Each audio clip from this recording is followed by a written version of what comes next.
My sister, Rachel, has been sickly. In particular, she suffered from kidney disease. 10 years ago, I was told that a kidney transplant was the only way to save my sister. The results of the tests, with the news that my kidney was a match, I donated a kidney to her. But instead of thanking me, "You're so condescending," she began to rebel. And I was kicked out of her wedding. However, I was told to come back after all. It was my chance to get revenge on my sister. My name is Sari. I am 30 years old and single. I'm not in any relationship now. I work in public relations for a cosmetics company, which I have always wanted to be a part of. I have been interested in makeup since I was a little girl. When I was a student, I used to spend about half of the money I earned from my part-time job to buy cosmetics. Even now, my lifestyle has not changed much. I always check out the new cosmetics information. I find it very rewarding and fulfilling to be surrounded by the things I love. I have a sister, Rachel, who is 2 years younger than me. She has been sickly since she was little, especially with her kidneys. She needed dialysis at an early on. On the other hand, I have never been sick since I was a child. I was a healthy child. Rachel's kidneys were getting worse and worse. Eventually, a kidney transplant was the only way to save her life. That was just 10 years ago. Rachel was only 18 years old, and it was a really shocking thing for her in that age. We decided on a living donor kidney transplant to help Rachel. I was tested for compatibility and found out that my kidney would not reject, and the transplanted kidney would function well after the surgery. I decided to donate a kidney for Rachel. The surgery was a success. My kidney that was transplanted into Rachel, working very well. Then her health gradually improved. She entered university a year late and enjoyed her student life to the fullest. At that time, thanks to you, I am able to go to college in good health. With that, she often said thank you to me. But gradually, she stopped saying such things, and her true character began to show through. Since her childhood that she was sickly and weak, she had been spoiled by my parents. She was selfish, and they bought her whatever she wanted. She thinks that she has priority over everyone else. And she is often cold to me, who is her older sister. She got a job after graduating from college. But she soon quit her job. And she stayed home and helped some household. Of course, she only called herself a homemaker, but she was not helping our mother at all. One day my sister got married. The man she is marrying is one of my college. We are all very close to each other, and we have dinner parties every once in a while. This summer, we decided to have a barbecue together, and I was told that I could bring my boyfriend, girlfriend, family members, etc. So it was a cozy and relaxed barbecue. I also invited Rachel because she is always home. If possible, I also wondered if I could ask her why she is always so cold to me. Rachel, who is a sociable person, immediately opened up to everyone. She seemed to be talking about something. After a while, she came back to me. Then she whispered to me, "Hey, sis. What is the name of that guy over there? What department is he from?" She asked me. The other person was Brian, with whom I was in frequent contact among my close colleagues. "Brian. He's in the sales department. What's wrong with you for asking me such a thing?" As soon as I answered her question, she quickly went toward Brian. I thought, why don't you answer my question? But I let her go, as I always do. On the way home, I heard that Brian is not in a relationship now. I mean, you guys are good friends, so you know that, right? I got Brian's contact. Rachel reported happily. I don't mind you contacting him, but don't do it while he is at work. Of course. After that, we went home without talking. 6 months later, Rachel and Brienne got married. I wondered if Brian knew Rachel's true nature. I felt a little uneasy. I thought she was pretending to be cute and nice in front of him all the time. Rachel has a habit of wasting money. She doesn't mind shopping for more money than she has. I sent a message to Brian. "Congratulations on your marriage to Rachel." I was surprised that Brian, who is one of the most popular among peers, choosing Rachel. What do you like about Rachel? He immediately replied. Thanks, he replied. I'm not particularly popular. Rachel is cute and can do all the housework. She is very family-oriented. She also said she is always grateful to you. She said you gave her a kidney a long time ago. Family-oriented. These were the words that were most unlike Rachel. At home, she behaved unmannerly. She was cold and unappreciative even to me. I guess he was worried that I didn't respond to his messages, even though he saw a read on his message. What's wrong? Did I say something strange? No, nothing. I wish you happiness. Yeah, thanks.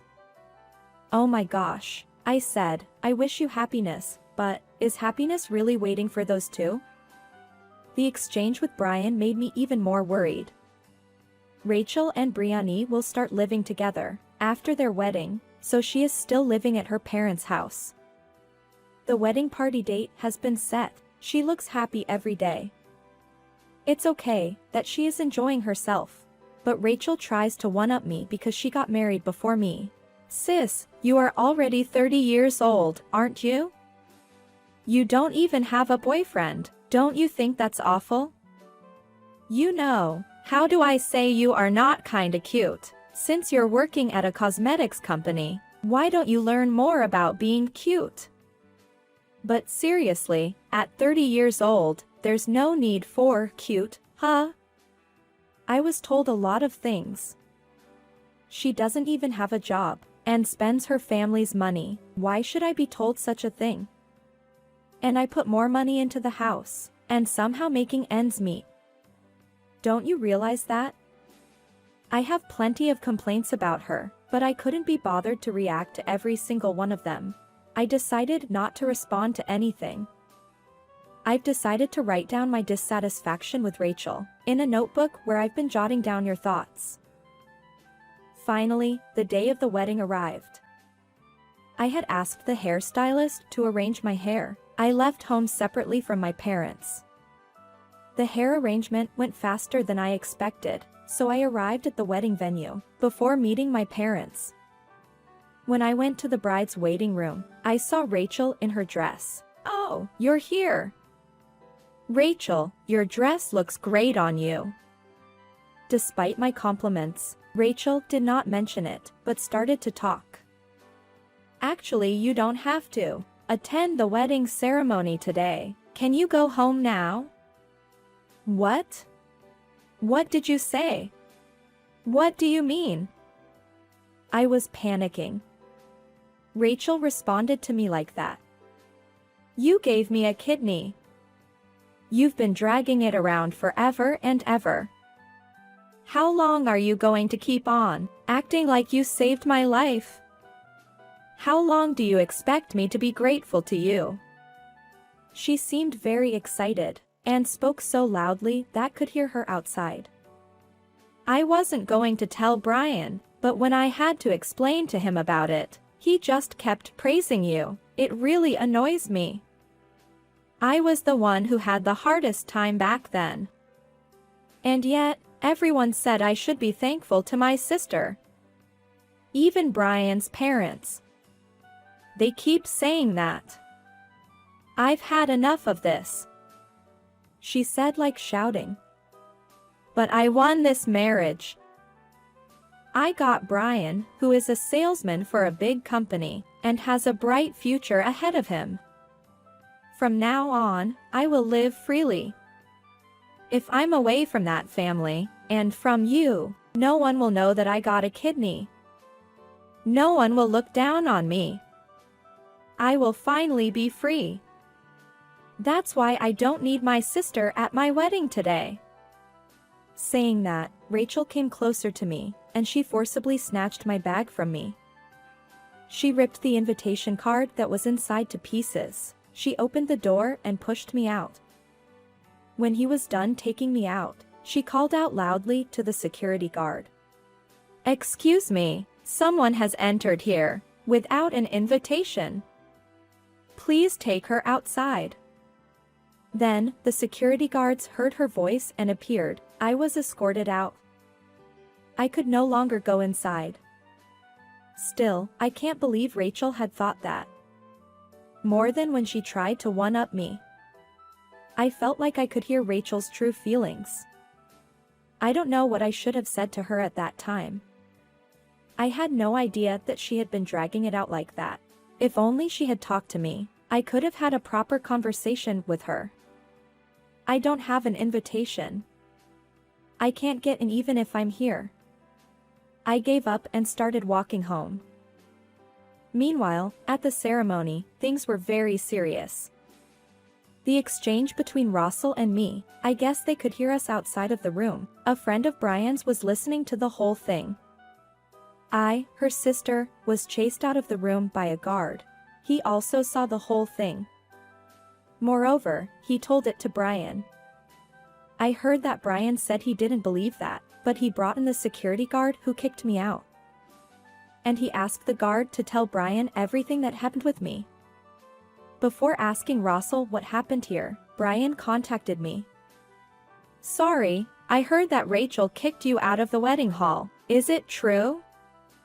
"Yes, I didn't know that Rachel had such thoughts about kidney transplantation. She never expressed it to me. She used to say that marrying Brian would make her surpass me, so I thought that was enough." "That's not true, right? The fact that you gave her a kidney doesn't fade away. It's something she should be grateful for all the time, isn't it?" "I think Rachel is wrong."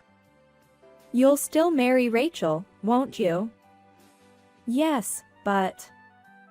Brian trailed off a little. He said, "But I want my whole family to give us blessing. Including you, sorry. Come back to our wedding party. I'll tell the receptionist about the invitations."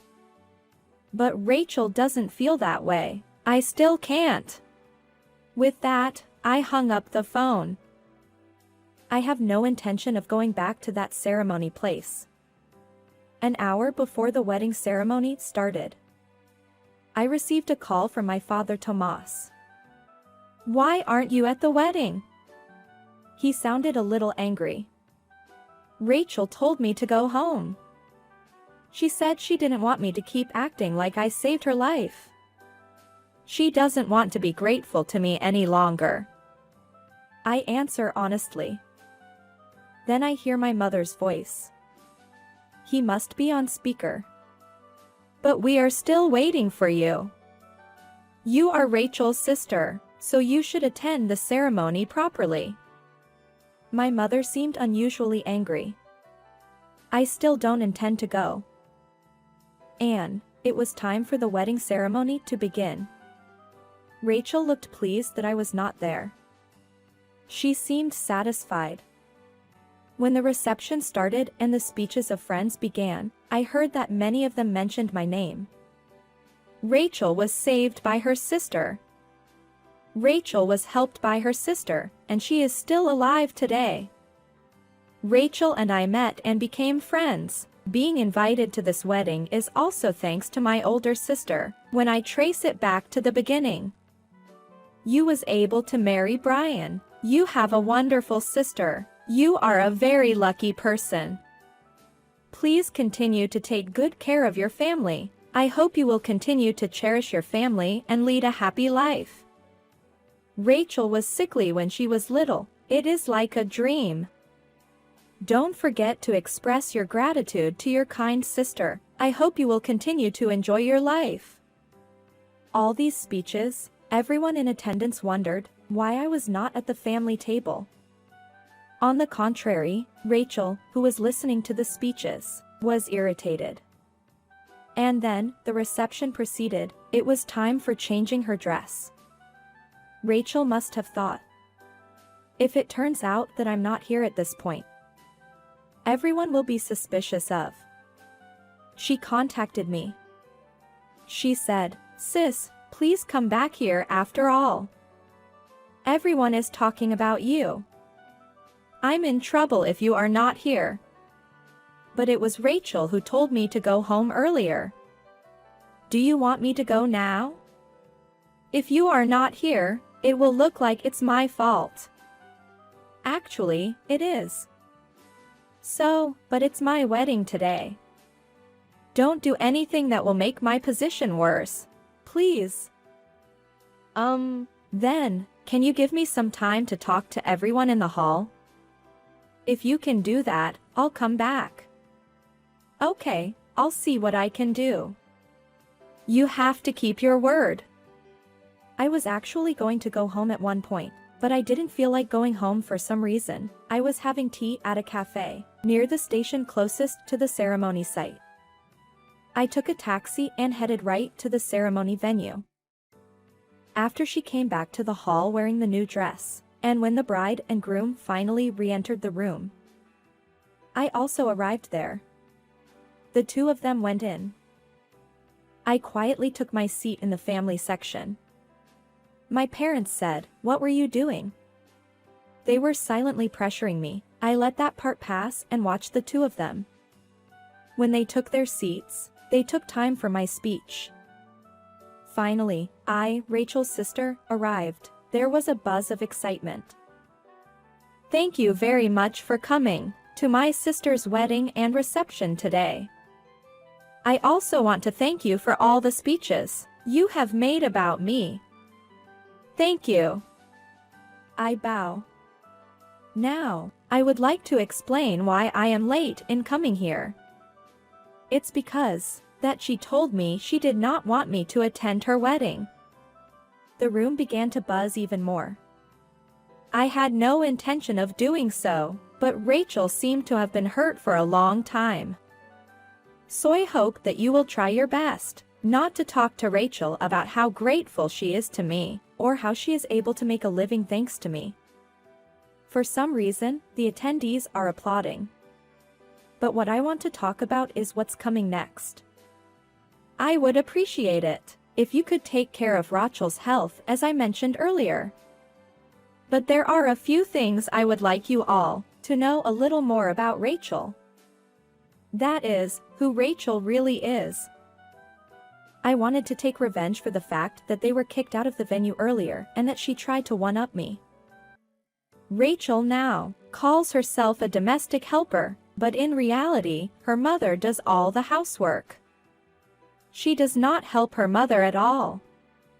She also has a habit of spending money. She is a very selfish person who wants to get whatever she wants, no matter what. We, as a family, have been trying to make up for Rachel's spending by cutting down on our own living expenses. Rachel told me not to play the role of a lifesaver. I would like to say to her, don't appeal to your sickly weakness forever. It's not too late, Brian. I think you should take another look at your marriage. I think you should reconsider. So I finally looked at Rachel's face. Rachel's face was bright red. Beside her, the look on his face said he couldn't believe it. It was a bit funny. The ceremony room was buzzing with excitement, is causing an unprecedented amount of applause. I finished my speech and left the ceremony hall. And left the ceremony. I felt very refreshed. The story after that is, I knew Brian didn't know who Rachel really was. Rachel was trying hard to make things right with Brian. Rachel was trying her best to talk to him. However, among the colleagues in the company, I have been working with him for many years. Rachel's story that they had only been dating for 6 months. Everyone trust what I said, not Rachel's story.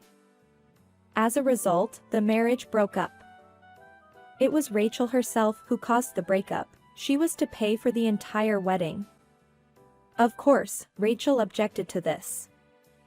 But our parents. I was furious that she had tried to trick Brian and his family into marrying her. Rachel was to pay for the ceremony alone. Rachel was also kicked out of her parents' house because they thought she would get spoiled again if she stayed with them. For the past few years, Rachel, who didn't do anything, is being left behind by society. She thought that finding a job would be easy, but there was no such thing. In the end, she managed to find a temporary job during the daytime and part-time job at a convenience store at night. It seems that she is having a harsh life. On the other hand, Rachel's ex-fiancé is grateful to me. He says, if I had stayed married to Rachel, I would have been in a lot of trouble. And as for me, I have decided to continue to prioritize work a little more. Recently, I have been given a lot of big assignments. I want to live up to those expectations. In fact, I think it would be nice to have someone, but I feel that I can wait a little longer for a boyfriend or marriage. I feel like that because of what I've observed regarding Rachel's situation this time.